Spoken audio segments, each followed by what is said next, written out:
And welcome, Hoosier Nation, to our 134th episode of the Hoosier Sound, where we are the official podcast of Indiana HQ. We're recording this edition of the Hoosier Sound on Tuesday evening, March 24, 2020, where I am your host, Noah Freeman. On the docket for tonight, we're going to have a lot of fun, just kick back and relax, and we're going to basically do what we would have liked to do last week is talk about the 2020 NCAA tournament bracket. So what we have done, if you remember last week, I talked about I've teamed up with Jared Morris at the Assembly Call. They this past Thursday they did their bracket show. They had Andy Bottoms, Delphi Bracketology, Galen Clavio, Mike DeCourcy, everyone kind of associated with Assembly Call that does brackets. They compiled one single bracket, and to make it easier on you, I thought it'd just be easier to take the same bracket. So everyone's basically looking at the same thing. So we're just going to go over that. We're going to talk about the field, potential upsets, and then we're going to go pick from the Sweet 16 on so we can get a championship. All three of us have separate brackets that we filled out. It's going to be on the website, indianahq.com. Click it because there's not much other sports news going on. So when you go there, definitely will probably be at the top of the page. You can see our brackets. Then you can see the, the compiled Hoosier Sound bracket that we are doing on an annual basis. And this will be the third annual Hoosier Sound bracket. But here with me tonight, we got Matt again, and Nathan is back in a place where everyone is at home doing nothing. Nathan found the one and only excuse last week to not be on the podcast, and that was not to have proper equipment to be able to record the podcast. Yeah, so Nathan, right, after finding the one and only excuse to not be on the podcast, how are you doing this week? I'm good. Yeah, I guess the only other one would be to actually have the virus, and fortunately, even then, if you were still okay, you could still hop on and talk. Sure, I probably would. Yeah, that's right. Yeah. Oh, yeah, that's fair. Yeah, fair. I probably would. No, I'm good. Obviously, nothing going on really to talk about. I'm really excited to go through this, hypothetical bracket with both of you guys. By the way, last week I thought you guys did a really good job covering thank you. Sort of the consequences and where are we now as far as IU and coronavirus. And it's a weird, unprecedented situation, but I don't know. We're surviving, right? So far. Yeah, we're getting through it, and it's the start, and we just hope that things can at least get a little maybe not like normal, but at least on the right track is what everyone's hoping for coming up here. But Matt, you hanging tight, doing anything interesting in your extra time? No, I have been quarantining in place, and by quarantining I mean playing a lot of Rocket League, and that's about it. Nothing too out of the ordinary, actually. But yeah, I mean, it's been a slow sports week when the only thing we've really had to be excited about is somebody, a junior in high school saying something about reclassifying on TikTok. If that's the most exciting thing, then we're getting really desperate here. But yep, usually that'd be an afterthought. But Nathan, speaking of, what have you been using your extra time for? Well, I mean, I'm a huge Australian rules football fan now, and I can we can break that down. Just I'm hunting for an internship still, so that's going on. Okay. I can focus on that now. A lot of really fun games on TV, actually. A lot of the older games they've been playing on ESPN, ESPN2, Big Ten Network. A lot of, it's what was it the other day? I was watching, last night I was watching Duke and Michigan State from last year's NCAA tournament. And that was, in hindsight, a much more exciting game than I remember. For some reason, maybe because it was in the Elite Eight, I just forgot about it. Yeah. I don't know. But after the exciting weekends, it was just. Yeah, it was pretty fun to see, Zion and RJ Barrett and Cassius Winston. And it was a close game from start to finish. And it was really fun to watch. Yeah, speaking of all those games, shout out to Assembly Call and all of those guys over there and Galen Clavio at Crimson Cast. They're doing the rewatch parties of old IU games. So if you haven't heard about that, which you probably have, great stuff that they're doing. Friday, Sunday, they have IU slotted as the Friday, Sunday game. So they're going to be doing some stuff. They did it this past weekend. They're going to do it again this coming week. But let's get into some bracket talk. So first, like I said earlier, we're using the Assembly Call bracket. So you can go on our website, you can go on their website, their Twitter. It's all over the place by this point. But again, Hoosier Sound on Twitter or IndianaHQ.com. It'll be right there in case you haven't seen it before. And I'll go real quick. I know it's really hard to follow in an audio form. This is something that's a lot easier to see on paper. But real quick, the field up to basically, I'll go up to 12 because some of those other teams don't necessarily matter, at least in the grand scheme of things by the end of it. But the one seeds, and this is no particular order. This is just I went like Midwest, East, West, South. Number 1 seeds, Kansas, State, and Gonzaga, Baylor. 2 seeds, Maryland, Villanova, San Diego State, Florida State. 3 seeds, Creighton, Duke, Seton Hall, Michigan State. 4 seeds, Louisville, Wisconsin, Oregon, Kentucky. 5 seeds, BYU, Auburn, Ohio State, Butler. 6 seeds, Iowa, Penn State, Virginia, West Virginia. Catch my breath. 7 seeds, Michigan, Illinois, Houston, Providence. 8 seeds, Colorado, USC, Arizona, St. Mary's. 9 seeds, Marquette, Florida, Oklahoma, LSU. 10 seeds, Arizona State, East Tennessee State, Matt, Indiana, and Rutgers. 11 seeds, Utah State, Texas Tech, Cincinnati, and then either Richmond or Xavier would have been the play-in game. Then 12 seeds, last but not least, Liberty, Yale, UCLA, or NC State, which I want to talk about that matchup coming up in a minute. Then Stephen F. Austin. So all in all, 10 Big Ten teams is what these 4 bracketologists and bracket groups put in the field. Let's get our opening thoughts on what you liked, maybe disliked, things you agreed, disagreed, just your overall thoughts, Nathan, as we look at this bracket. And again, I encourage you to go and look, whether it's on your phone, your computer, just pull up that bracket so you can kind of see what we're talking about a little better. Yeah, the first reaction I had was, even in the round of 64, the first round, almost every matchup looks pretty enticing. I mean, there aren't that many just right off the cuff blowouts, except for maybe a lot of the 1 versus 16 matchups. And we were even talking before this that there are a couple of those that are kind of, it could be a single digit type of game. The one thing I was really looking forward to in this tournament was to see how the Big Ten teams would do.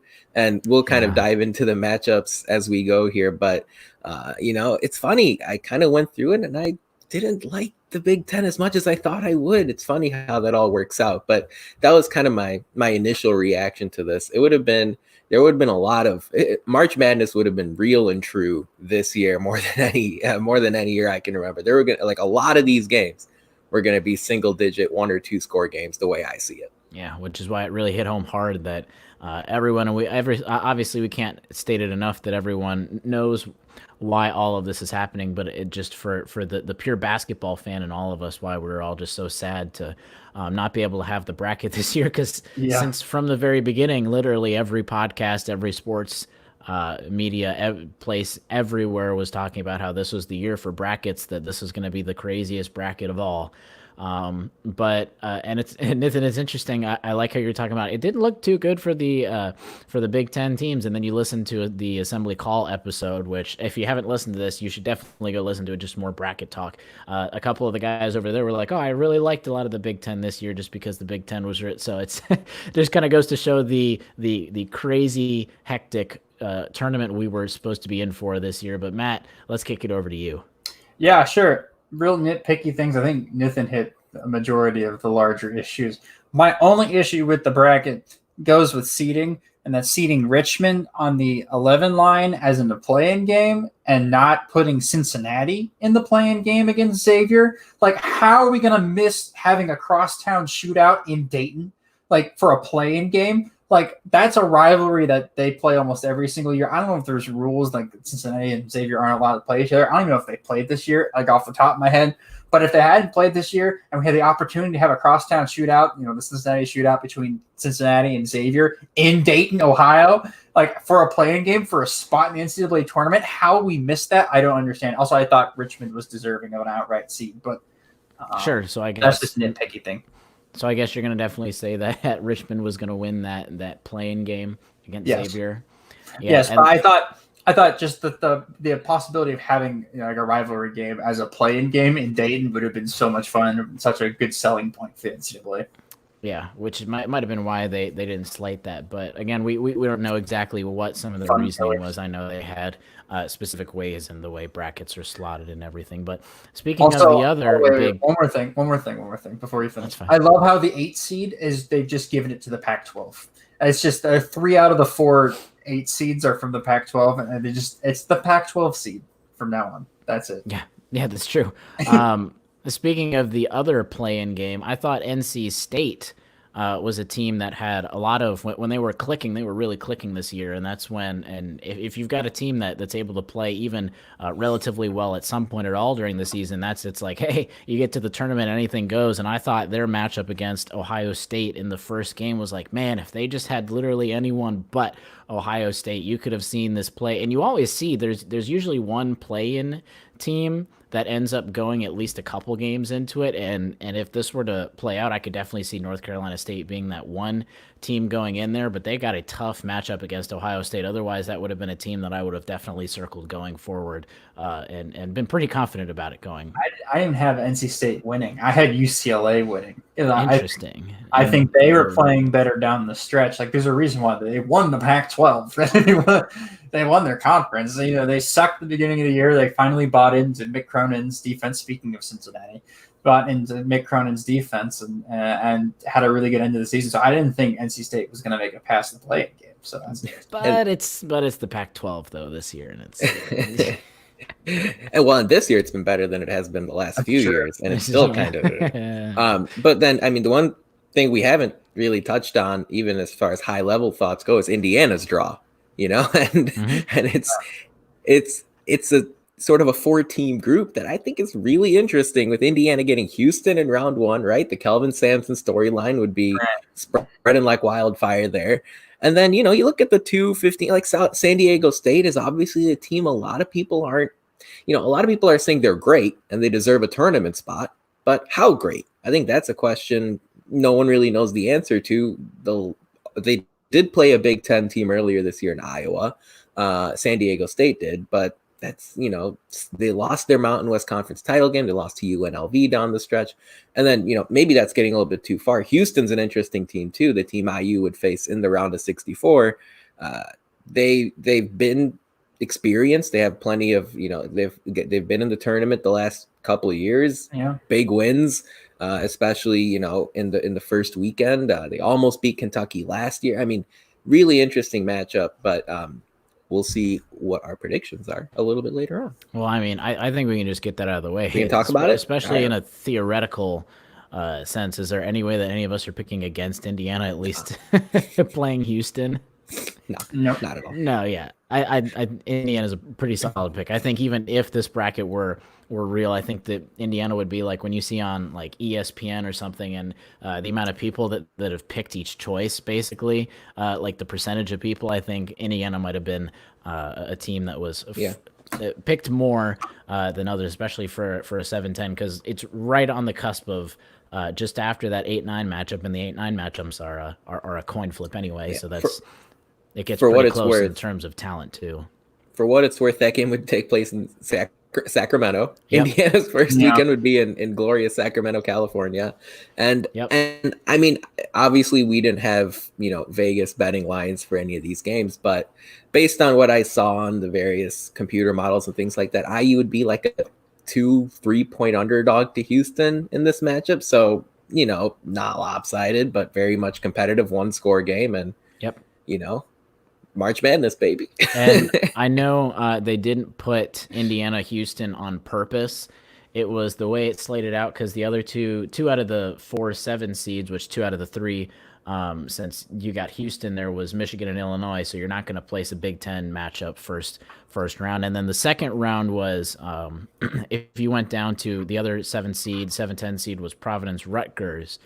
So the game after that would have been against Florida State. So that was sort of kind of where they were like, maybe not get a Florida State matchup again. So that's where it kind of wound out for Houston. going at that point. But it was interesting. But then going to San Diego State, I know Nathan and I did not have Indiana passing on. That's not to say I definitely don't think Indiana had a shot, especially theoretically. I definitely say Indiana keeps going, and then it even has a potential Indiana Virginia matchup coming there if things fall the way in the Sweet 16. But Matt has definitely said he wants to grill us, Nathan, on Indiana not getting past San Diego State in the second round or the round of 32. That has 2 quad 3 losses in the last 2 weeks, and you're sitting here telling me that we're not going to beat them like, it doesn't matter. It's in Sacramento.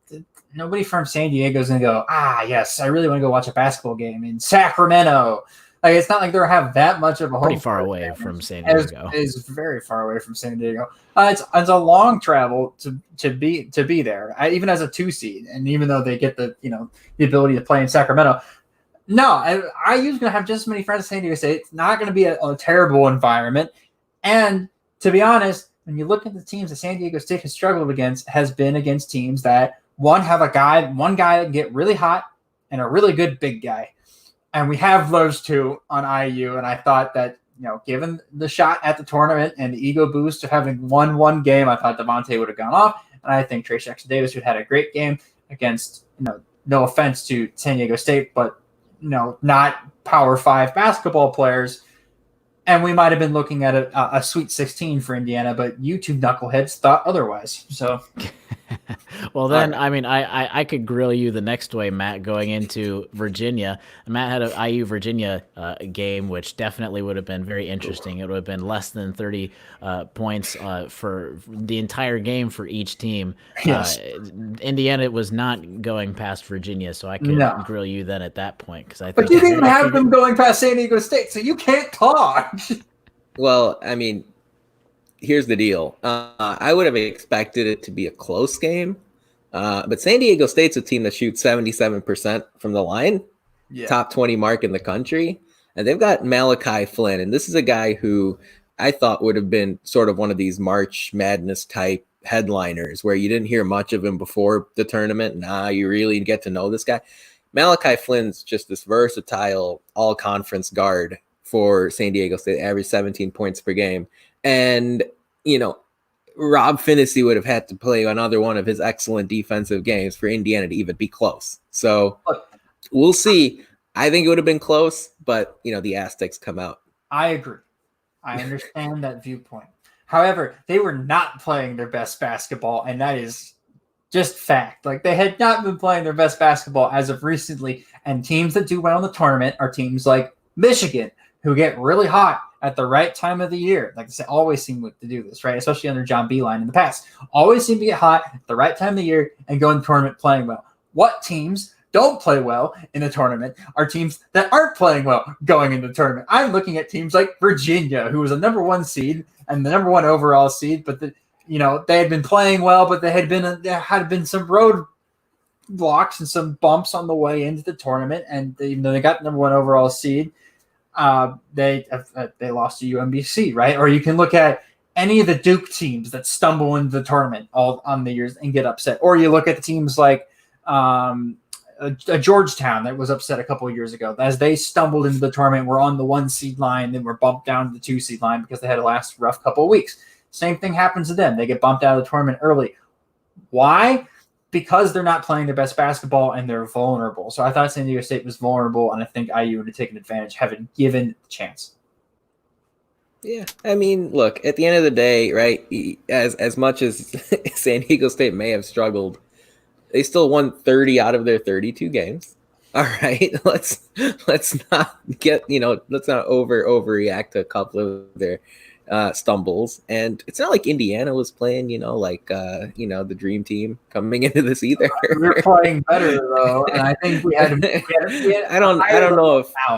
I don't know if a neutral site game against Nebraska is the best. Really not neutral, like neutral plus. We didn't have our chance to beat a lowly Penn State team. Okay. Oh wait, but the one. Yeah, go ahead. All right, we're gonna wait for Nathan to get back in here as he tries to figure out his internet. Is he back? I think he's back. He's back. I think I'm back. All I was gonna say is, are we assuming that there are fans in the building for these tournament games, or are these closed door? That's a very good point.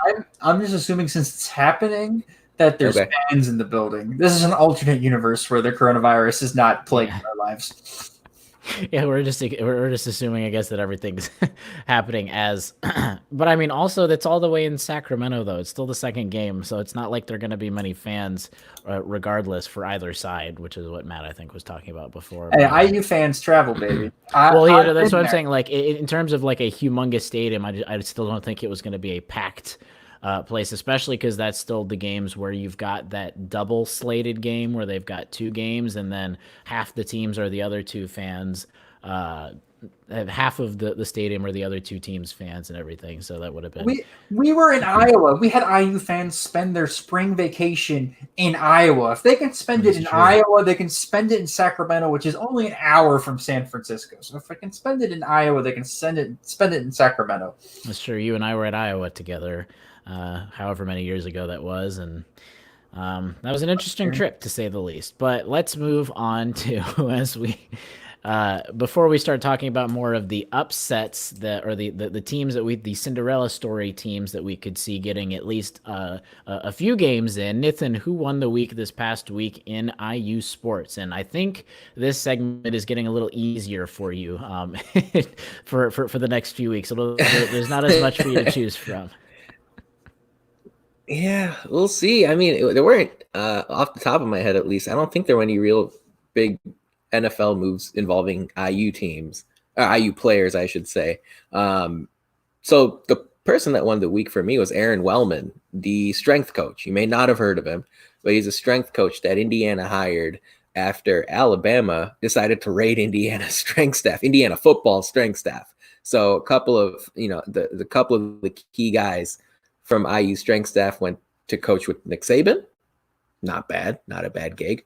And, Tom Allen had to scramble a little bit, and there were a lot of folks concerned saying, hey, Indiana lost their offensive coordinator. Now they've lost a couple of their key strength guys. But lo and behold, Tom Allen said, let's not look around college football for our replacement. Let's go to the New York Giants. And he picked up Aaron Wellman. So now Aaron Wellman is leading the Indiana football team from a strength standpoint, strength and conditioning. Obviously, he's dealing with some unprecedented circumstances involving weight room rules and exactly how much physical contact you can have. And the answer to that is 0 right now. So a lot of, untraveled territory there. But Wellman is the third highest paid strength coach in college football. Indiana is paying the third highest salary to any strength coach in college football. So if you thought, Indiana's not forking over the money or whatever, times are changing. And, you're going to have to make this kind of move if you want to continue your positive direction that you've been trending recently. Yep. And I know that wasn't necessarily news that broke. We knew he was going to be the coach coming recently, but yeah, just talking about that a little more. We should, in the coming weeks, we'll probably have a more football oriented podcast since there's not as much to talk about in terms of current news. So we'll probably recap some of the more off-season football stuff. That sounds like a good topic coming here shortly. But yeah, definitely a big hire for the football program. And like Matt or Nathan said, spending money is what this football program needs to start doing to keep going. And that's kind of it's a Kalen DeBoer hire for for the football team. Again, it's not a position that a coaching position that might matter as much as the offensive coordinator, but definitely it all matters in the end. But I'm also going to highlight head coach Ron Helmer is the men's track and field head coach, the U.S. Track and Field and Cross Country Coaches Association. It has an acronym, by the way, the USTFCCCCA Men's Coach of the Year. They had their finalist. I think I said 3 C's. I might have said 4. That's an acronym for you. But they listed their finalists for Men's Head Coach of the Year, and the IU Track and Field Men's Head Coach Ron Helmer was named as one of those 3 finalists. So congrats to him. Let's look at some potential upsets. I'll kick it off, and I mean, you could go some of the 5-12. We already talked about the NC State, UCLA, Ohio State matchup, how whoever has that 5 matchup against Ohio State, kind of a really bad draw. But then you've got other 5-12 matchups. You got Butler and Stephen F. Austin. You've got Auburn and Yale. Then you've got BYU and Liberty. My thoughts for the BYU Liberty game is, hey, Liberty had their time last year. I don't know if they're going to be able to repeat things twice. And BYU has been it's been a pretty good team this year. Then you've got Auburn and Yale has been a very good team this year. Matt and I both picked Yale to beat Auburn, so that was the Hoosier Sound overall pick. And then the pick that I had moving forward that I really liked, a team that has had some Cinderella stories this year already, a team that is definitely no stranger to the NCAA tournament. Stephen F. Austin, I had them beating Butler, and then I had them beating Kentucky, getting into the Sweet 16. So that was my more Cinderella story. Matt, I know you have a couple that you are craving to get about that you are also very upset with Nathan and I. That is true. You got to put some respect on East Tennessee State's name. Of course, they're a mid-major, but they got a 10 seed. There's a reason why a mid-major got a 10 seed. Okay, East Tennessee State is for real. I love their wins. They start off with a win against Nebraska to start off the year. They played a really close game at Allen Fieldhouse in Kansas against who is the number 1 overall seed in Kansas. I really like their resume. They have been winning a bunch of games going into the tournament and won their conference tournament. So give me East Tennessee State to the Sweet 16, beating the likes of Illinois and Villanova to make it in. Sorry, Villanova, but my bad. And then my other upset that make to the Sweet 16, my other Cinderella are the Vermont Catamounts. I like this Vermont program. You know, of Zach McRoberts fame, this Vermont Catamounts. Yep. I know that on a previous podcast and in my Slack channels with Indiana HQ, I know Rob is going to be in here yelling at me, but I said that Louisville was going to be a national title favorite at the beginning of the year. Well, I thought their guard play would be better. They hadn't been better, so I liked Vermont to knock them off. And then Vermont I had them playing BYU in the round of 32.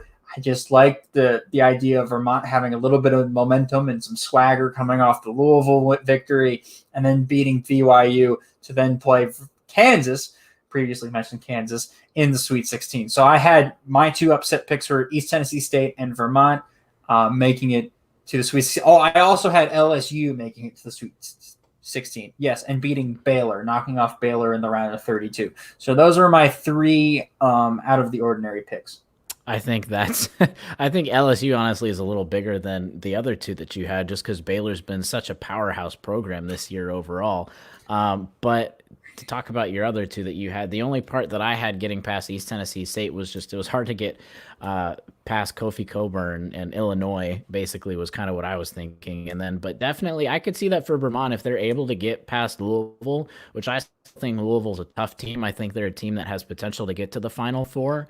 If they can get past Louisville, I definitely wouldn't put it past them to get to the Sweet 16 past BYU. I think that first matchup is, and again, obviously seeding much harder, but I think that first matchup, you can get past that first matchup, like you said, 2 days later, momentum, definitely get to the Sweet 16. But Nathan, did you have your eye on any potential matchups that you wanted to see going a little far? Yeah, so actually I liked your Vermont call. I just think they got a bad draw. I actually think Louisville's the best 4 seed by quite a bit. And, you know, had they faced Oregon or Wisconsin or even Kentucky, who, by the way, Kentucky this year, they don't grade out all that well when you look at Ken Palmer, things like, I think Vermont, I would have picked Vermont in any of those 3 other games. For me, though, Oregon for me, but yes, continue.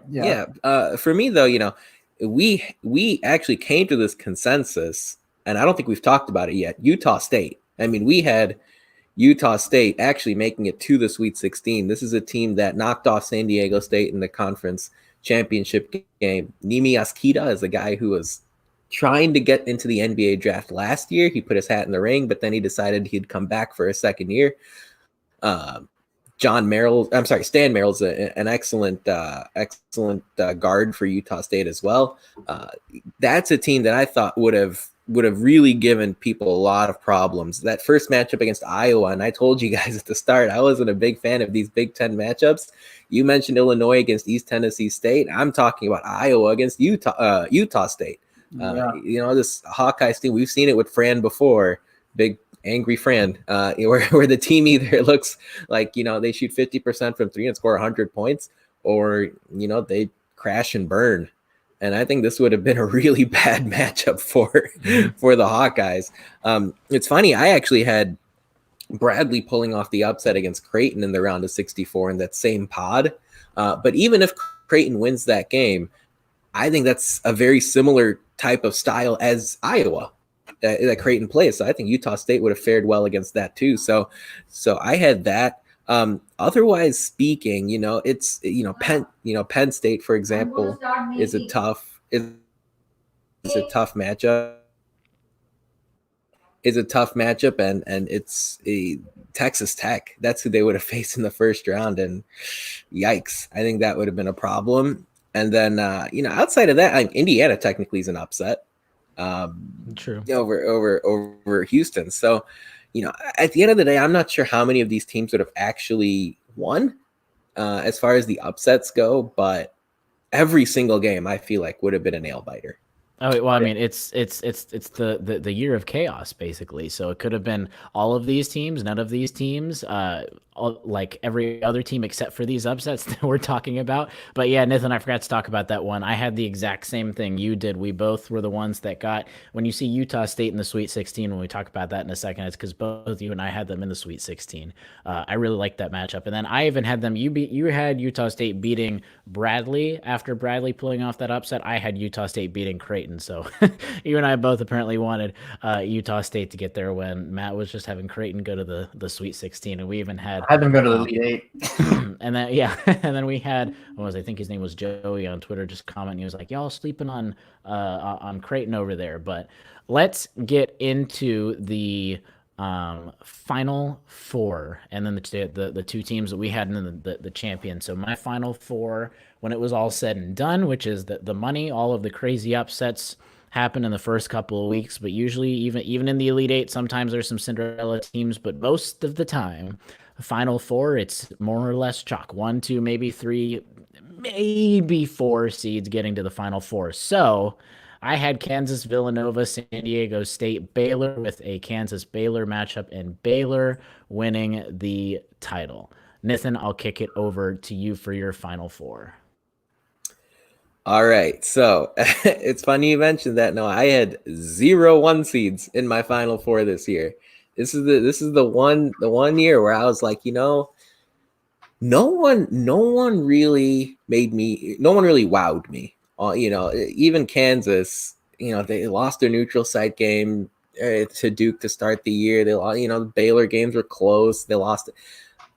My Final Four: Louisville, Duke, Ohio State, and Florida State.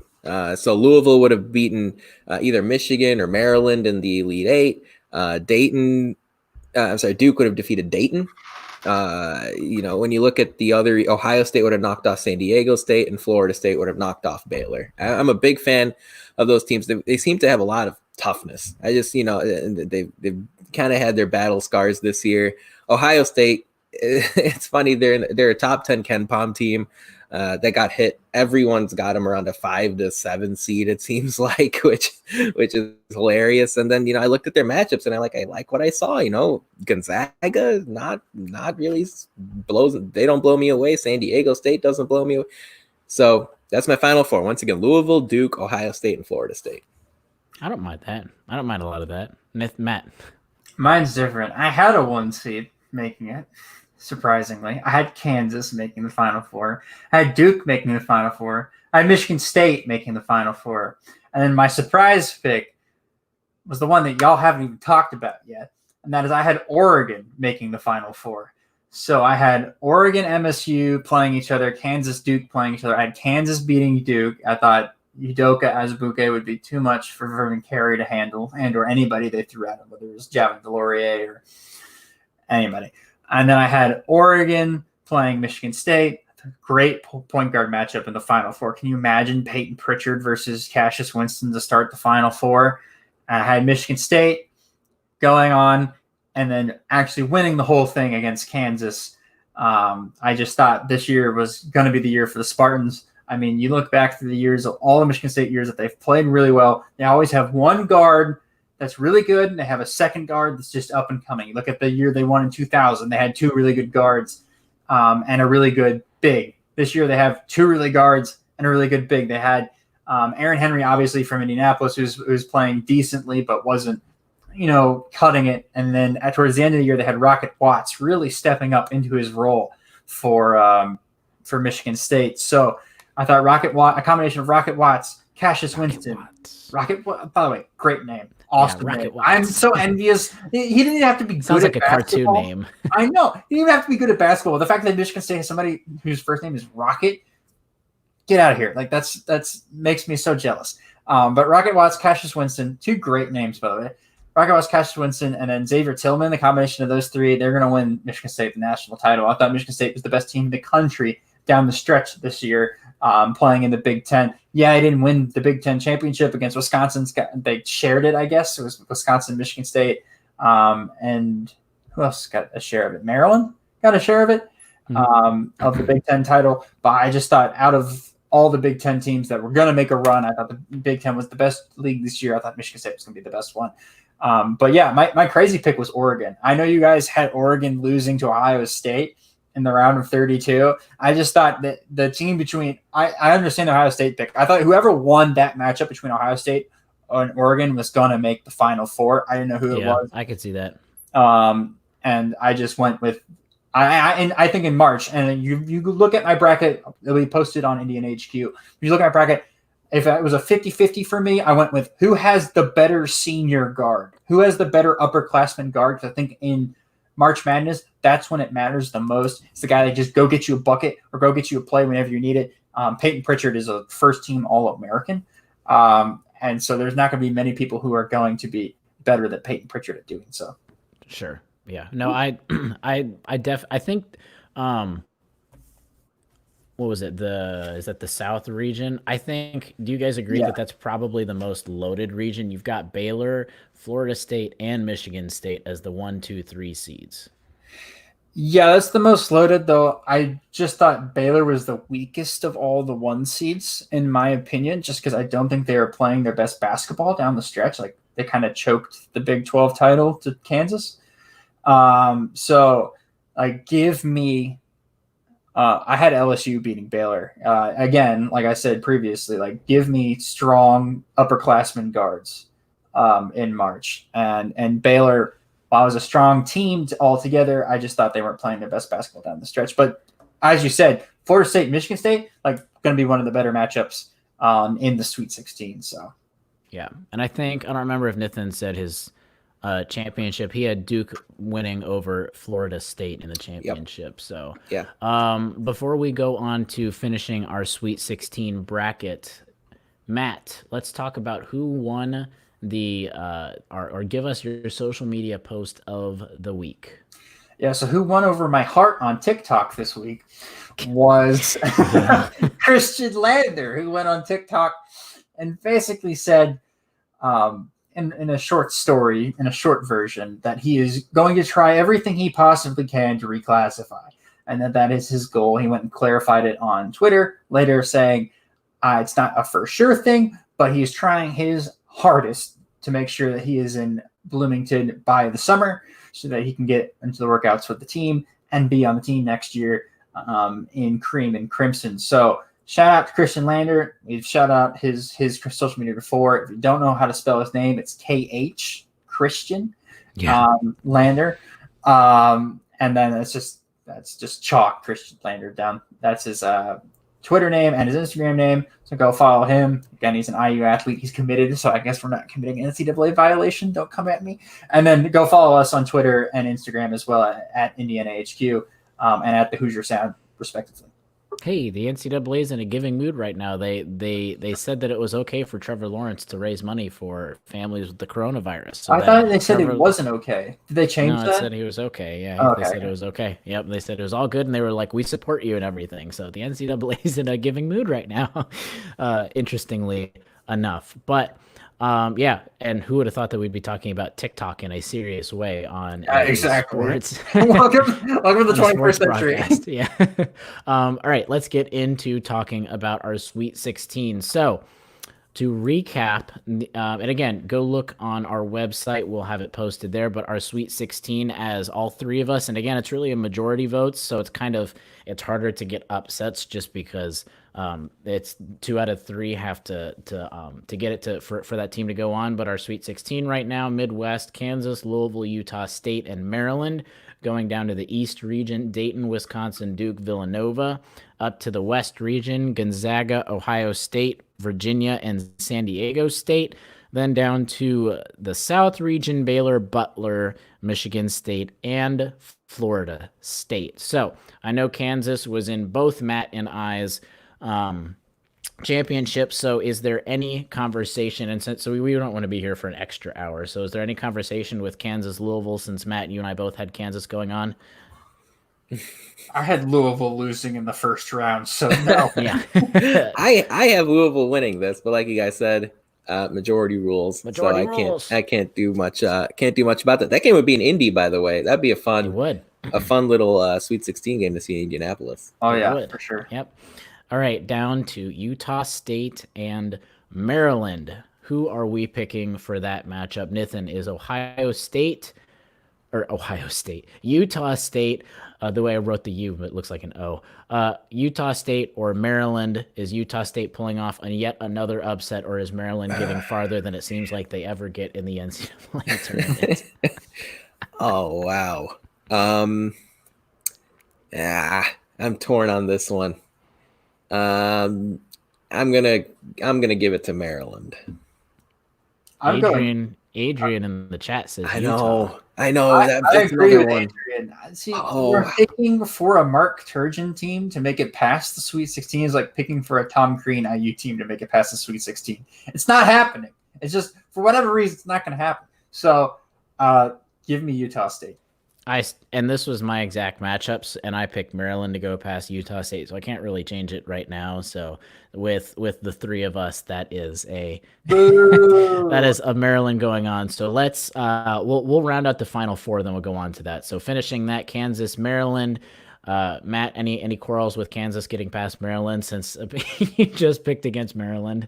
No, not happening. Nathan, Kansas getting past Maryland. All right. So we got Kansas as our first collective Final Four opponent. All right, going down to the East region between Dayton, Wisconsin, Duke, Villanova, the first matchup, Dayton and Wisconsin. I think this be a great matchup just because Wisconsin matches up really well against Dayton. Dayton's a really strong team. This would be a really good game happening in New York City. So is Wisconsin going to pull off the upset, Matt, or is Dayton going to keep on going? Dayton's going to keep on going. Nobody's stopping Obi Toppin unless it's Vernon Carey. But yes, Dayton's going to keep on going. So Dayton's going to beat Wisconsin. I like this Wisconsin team a lot. I like the Dayton team a little bit more. So Dayton wins. I'm going to make it to where Nathan's going to break a tie, and I'm going to say Wisconsin is beating Dayton just because they have been playing well. And recently, Matt, you're going to keep talking about your Matt's really hammering home this playing well at the end. So I'm going to have Wisconsin pulling off the upset against Dayton since they've been playing well recently. They match up well. All those tall, skinny white guys are going to beat the Dayton Flyers. So Nathan, be the tiebreaker. Yeah, I would say, if there's one sort of tandem that could slow Toppin down, it's Nate Reavers and Micah Potter at Wisconsin. A couple of guys, long, athletic. I'm gonna go with Wisconsin. I actually had Dayton making it to this point, but I could see either team winning this game. Damn it! I think I like Wisconsin. Like I look at Wisconsin. I've looked at Wisconsin all year, and I've been like, how did this team keep winning? So I'm just going to figure that they keep winning. Yeah, and in Nathan's defense, at least, because I was looking at it and I was about to pencil in Dayton because he had Dayton all the way up to the Elite Eight. And in his defense, he had Auburn beating Wisconsin earlier in his bracket. So that was where the matchup came. And again, it's got a good matchup for Wisconsin against Dayton. So we're just going to keep pulling Matt's heart out of his chest this whole time. And he's never going to know if he's right, which is the best part of all of this because this is a theoretical bracket. So we're just going to be tormenting him the whole time. Thanks, If you're not watching on YouTube, yeah, you can see all of his reactions. But then we go down to Duke Villanova. I think I know where this is going, seeing your brackets earlier. I don't like Duke. Duke has not, at least recently, been playing well in the NCAA tournament. I think Villanova's got a great offense to where they can still go past Duke. So I'm going to have Villanova going over there, even though I think I know where this is going, because that was one of two teams that all three of us had two of the same Final Fours. So, Nathan, are you having Villanova at... I guess technically Duke would be pulling off the upset for technical seeding, but it's kind of a toss-up game either way. So are the Blue Devils going to get past or Villanova going on? Yeah, I have Duke winning it all. So I'm going to have Duke winning this game specifically. And just to sort of dive into that a little bit more, it's weird, right? Like it almost feels like Duke is a little underrated, and they've been kind of that way all year with no Zion and no RJ Barrett and no Cam Reddish. It was kind of going to be that way no matter what. This is a Duke team. I just thought all season they've kept a level head. They beat Kansas to start the year, a game that I feel like everyone's forgotten. It felt like it was 5 years ago. But they've had some good wins, peppered in throughout the year. Coach K obviously is an excellent basketball mind. He'd be going up against Jay Wright. That'd be a heck of a coaching matchup. It'd be a really good matchup overall. I just think Duke would eke this one out by a possession. So is Duke going to eke it out as well, Matt? I mean, I had them playing East Tennessee State. So, they're going to win this one. So, Duke. All right, then we've got a Wisconsin-Duke matchup. And as much as I was just praising Wisconsin, I'm not sure if they can keep it up that long just because we've seen good games out of Wisconsin, but we haven't seen 4 to 5 really good games happening from Wisconsin. That means they would have had to, and again, some of these aren't the best opponents, but they would have had to beat New Mexico State, then they would have had to beat Yale, then just pull off the upset against State, and then play Duke. And I'm not sure if they can keep up that consistency since we've seen some faltering from Wisconsin. So even though I'm going to be rooting against Duke, and I didn't have Duke going this far in my bracket because I had Villanova over them, I'm still going to say that Duke's probably going to beat Wisconsin if this was a matchup coming. Do we agree for this since you guys had them in your Final Four already? Yep. All right, so we got a Kansas-Duke matchup in the Final Four heading over to the West region. Gonzaga, Ohio State, Virginia, San Diego State University, SDSU. Gonzaga, Ohio State. This is going to be a great matchup. I think from the very, very, very limited stuff that we've seen from the brackets, no one is giving Gonzaga any love whatsoever. And everyone thinks Gonzaga is going to get out before or at the Sweet 16. So is Ohio State going to pull off the technical upset, or is the team that we've been seeing recently, Ohio State, surging forward? Nathan? I'm going to give one vote for Ohio State. I think they're going to knock off Gonzaga. I actually think Gonzaga has been kind of flimsy all year. And I'm usually I like Mark Few. I think he's a really good coach. And, a couple years ago, I picked them to win it all. They ended up losing to North Carolina in the title game that season. But when I look at this Gonzaga team, they just don't have that firepower, especially after losing Brandon Clark, Rui Hachimura. I think this is one of those years where they'd have to maybe stumble early on. And I think this Ohio State matchup is just absolutely brutal for them. So I have the Buckeyes. Rui. Matt, is since you had Oregon, and I think you talked about earlier whoever's going to win that Ohio State-Oregon game, you had Oregon beating Gonzaga in yours, but since you talked about Ohio State or Oregon winning that game, are you still going to have Ohio State beating Gonzaga, or is Gonzaga going to move on? I'll let the podcast in on a little bit of a secret. So you know how over at the assembly call, they don't like Coach K. Well, and Just a Ryan's little isn't bit. like Coach K. Doesn't like Coach K. I'm fine with Coach K. The coach that I don't like, that isn't in IU's conference, isn't in the Big Ten, is Mark Few.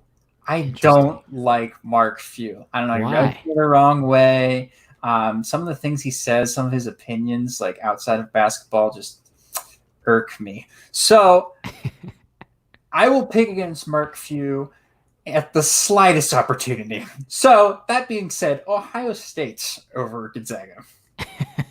I think everyone can definitely admit to a lot of those picks that they're like, I don't like this team, so I'm just going to pick against them, even if they have the better matchup. So that automatically puts them in. I had Ohio State beating Gonzaga anyway.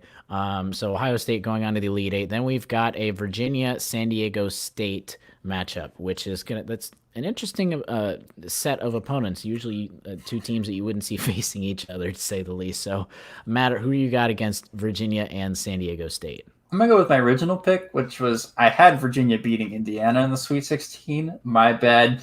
I just thought Diakite would be too much. I still think Diakite would be too much for the San Diego State team, and therefore I have Virginia. All right, I'm going to go what my original bracket was, and I definitely wouldn't go against Diakite, especially after the fuel and fire that Virginia, even though they lost a lot of people, I wouldn't go past their experience that they still have. And I'm going to go San Diego State. So we're going to have Nathan break a tie between Virginia and San Diego State. All right. So there are a couple of things. First of all, this matchup would make my eyes bleed. I can't say that enough.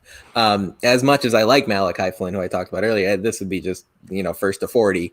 The thing is, this matchup is in LA and in Magic Land, where we don't deal with coronavirus. The crowd would back San Diego State quite a bit here. And by the way, with it being in LA, that means San Diego State's prodigal son, Kawhi Leonard, would have some little, witch wizard vibes that he could help his team with as they go into this Sweet 16 and Elite Eight matchup. So I've got the Aztecs winning this game, thanks to the positive, good juju of having Kawhi Leonard there. And it pains me to pick San Diego State too, because I'm a Virginia guy. Since I've been here, I root for the Virginia teams when I can. So that'll give us an elite matchup of Ohio State, San Diego State. I don't think actually I did have that matchup in my Final Four, but so I'll leave that one to. I'll be a tiebreaker if it ends up being a tiebreaker. I'll kick it over back to Nathan. We've got Ohio State, San Diego State.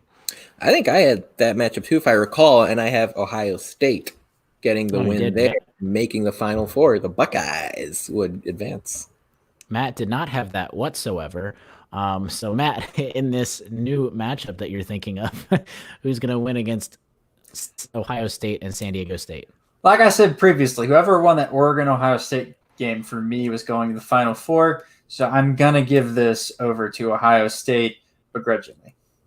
Ohio State, then it is, since that's two already from you guys. I guess real quick though, there would have to be an Ohio State LA guy there to give the Buckeyes some good juju. So I think Joey Bosa would be that guy. You mean LeBron wouldn't be that guy sitting courtside for an Ohio State game? He's not an Ohio State. He's the Akron Zips. He's just Ohio State. He gives them stuff all the time. I didn't think about that. I was thinking actually played for Ohio State. And you don't think he kind of adopts look at himself Kawhi since Leonard he didn't go to college. Sitting courtside 2 days ago for San Diego State and go, I have to one up. He would show up. He would show up. Also, 100%.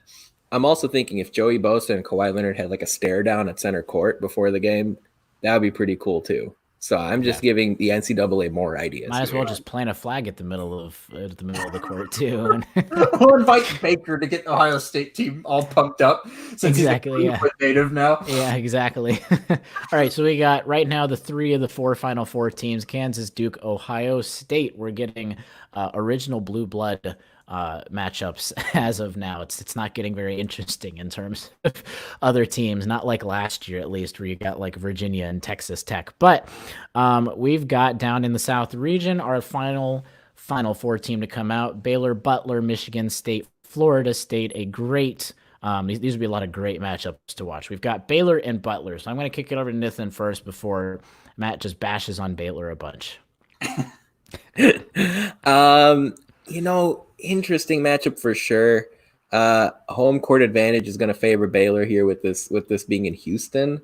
For those reasons, Baylor's been solid all year. I think they'll find a way to win this game. If I recall, this is a rematch of a non-conference game that these two played back in November or December at Butler, which Butler won, or with that at Baylor, which Baylor won by a single point or two. So I think Baylor's going to go 2-0 against the Bulldogs this year. Bears versus Bulldogs.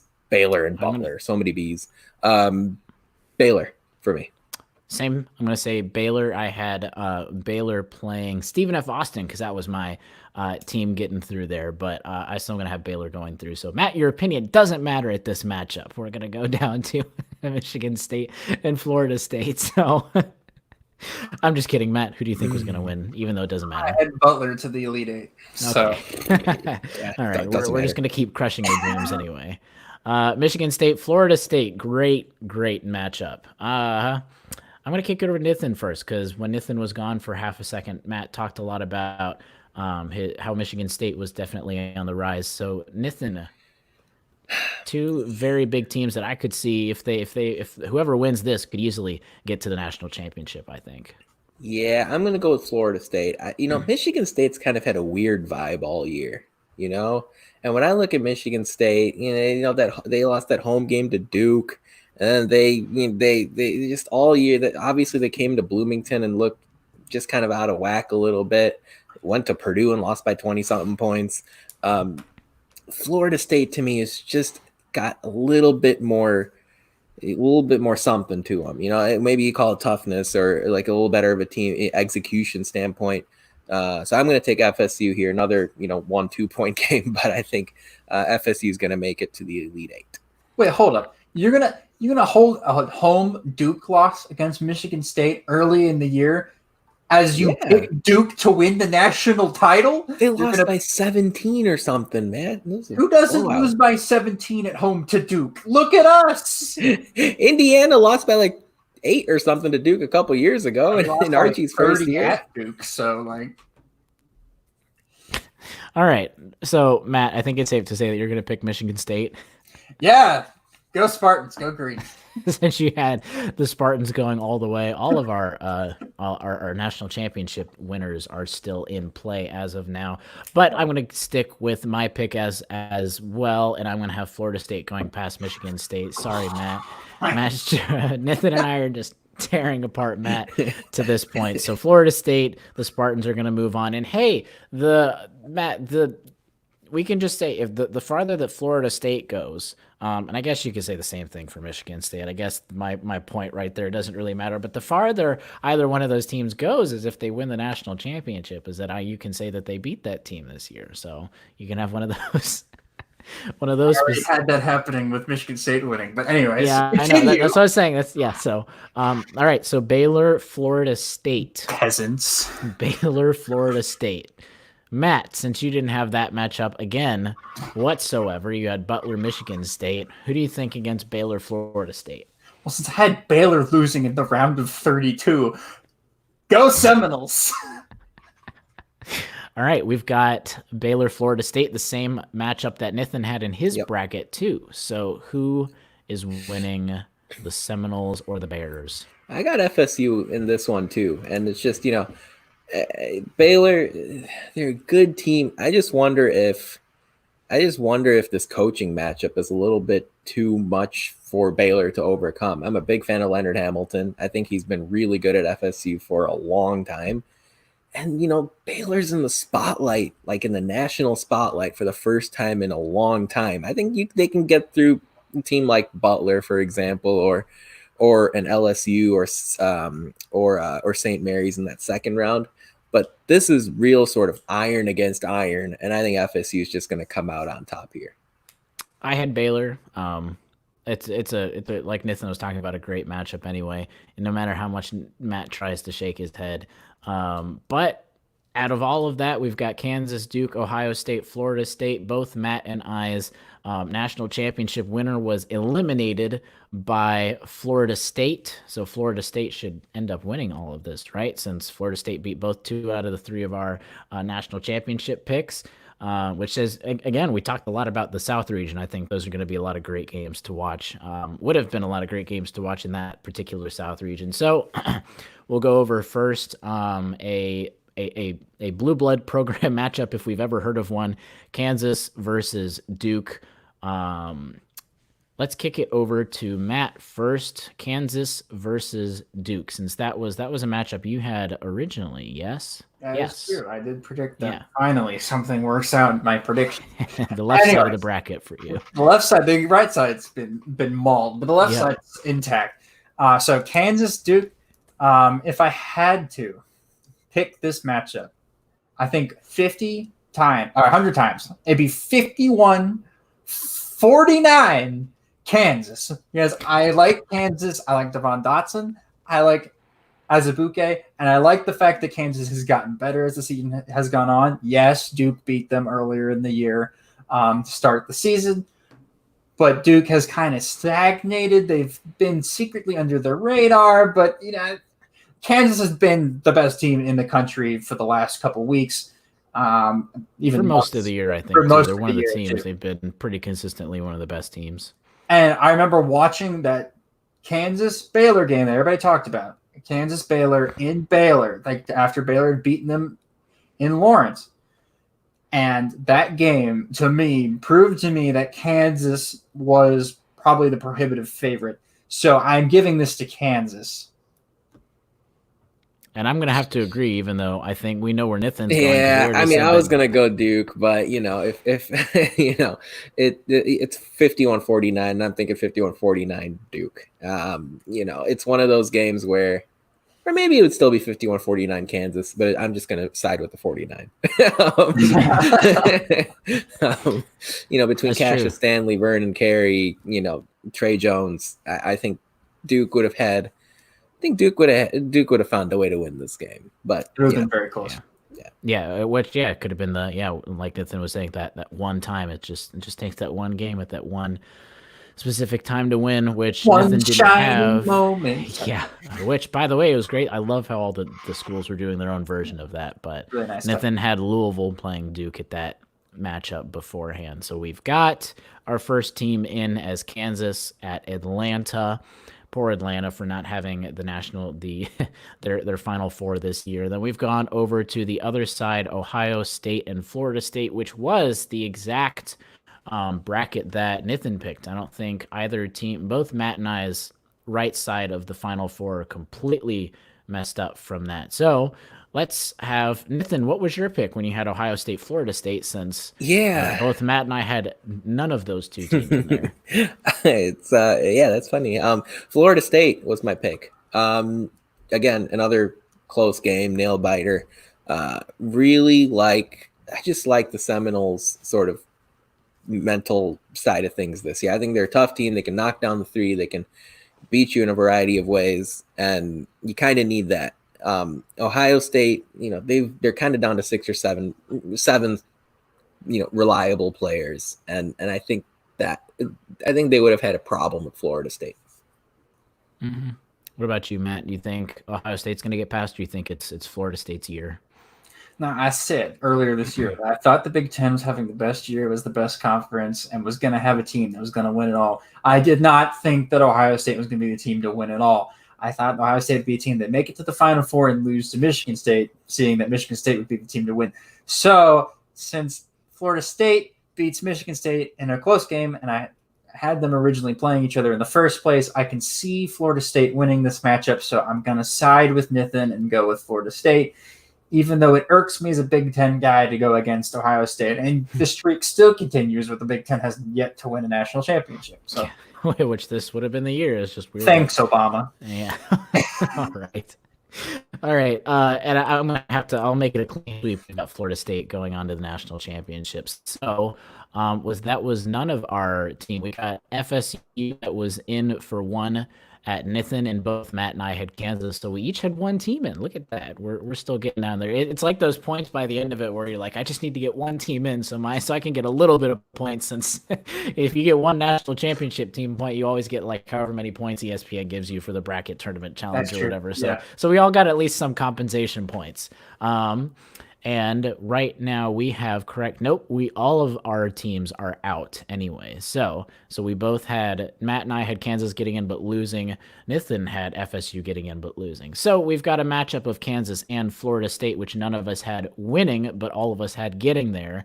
So I can kick it off first. I had, and you would think that we would all side with the teams that we had like getting in there first. So Matt and I would pick Kansas, Nathan would pick Florida State. I'm just going to go for the pure, because this is all hypothetical, just so that we can say, and I just changed my mind sort of maybe mid-sentence. I was thinking of Florida State, but then you also might want to see Kansas, just because you might want to see the pandemonium of like, hey, is this national championship going to be vacated for various reasons with Kansas, just for having more pandemonium in the year of 2020. So I honestly don't know. I'm going to say Florida State just to kick it off, just the coin flip right there. Matt. Oh, yes. Give me the Jayhawks. Give me the vacated championship. Yes. I want chaos. Give me chaos. Kansas, go Jayhawks. All right, Nathan, be that tiebreaker. Oh, and okay. Nope, there we go. Be that tiebreaker. I'm here. I just clicked the wrong button. Man, Kansas has been consistently the best team in the country this year. Florida State, we saw them sort of firsthand when they played Indiana, and they've been solid otherwise. It's hard to pick against Kansas here, so I'm going to go with the Jayhawks. If they didn't have a tough matchup against Louisville, which I was sort of higher up on Louisville than I think both of you were. If they didn't have to face Louisville, I had them go a lot further. I think Kansas will defeat Florida State. All right, so we got the Jayhawks and more pandemonium in the year of 2020. To think that this, let's just take a second back and think of the year of 2020 about a couple months ago. We were going to have the craziest NCAA tournament bracket that we had ever seen, at least, especially in the last decade or 2 decades, at least what we thought. Indiana was at some point going to get back to the NCAA tournament when it was all said and done. We had the Olympics that were happening this year. We had crazy NFL scheduling changes. We had Tom Brady going to the Tampa Bay Buccaneers, and we could keep going on and on about the listing and think about all of these things that are not happening anymore. And it has just been a very, very wild year, to say the least. Hey, for now, Michael Penix can still win the Heisman, but we'll see. That's true. That's true.